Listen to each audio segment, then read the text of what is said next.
আজকে মা আমাকে বলেছে মোমো বানাতে। বাহ গাইস, মোমো আর তার সাথে তরমুজের জুস, মজাই এসে গেল। চম্পাকে ডাকি। সমস্ত চিকেন গুলো ফেলে দিই। মা, চিকেন শেষ হয়ে গেছে, আমি বাইরে থেকে নিয়ে আসছি। না না, তোমাকে বাইরে যেতে হবে না, আমি এক্ষুনি নিয়ে আসছি। উফ, আমাকে কিছু একটা করতে হবে। টিঙ্কুকে মেসেজ পাঠাই। চম্পা, এই নে, নেক্সট টাইম চম্পাকে ডাকতে শুনি আমি আর।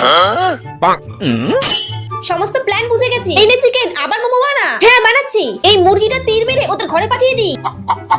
আরে মুরগি ডাকছে কোথায়, গিয়ে দেখি তো। এই তো, মারার আমার দিকে ধ্যান নেই, আমি পালিয়ে যাই। ঘরের মধ্যে মুরগি, এটা নিশ্চয়ই চম্পার কাজ। আরে চম্পা পালিয়ে গেছে। ও সুন্দরী, দাঁড়া, তোদের আজকে একবার ধরতে পাই। এদের পিছনে সময় নষ্ট করলে হবে না, আমাকে চম্পাকে ধরতে হবে। এই নে, আমার কাজ করে দেওয়ার জন্য ললিপপ। এই টিঙ্কু, দেখ দাদি অসুস্থ হয়ে পড়েছে, তাড়াতাড়ি দাদিকে নিয়ে ঘরে চল। আজকে দাদির সমস্ত কাজ করে দিতে হবে। হ্যাঁ হ্যাঁ চম্পা, ঠিক বলেছিস। আরে বন্ধুরা, আমি তো চম্পাকে শুধু শুধুই ভুল বুঝছিলাম, চম্পা তো ভালো কাজই করছে।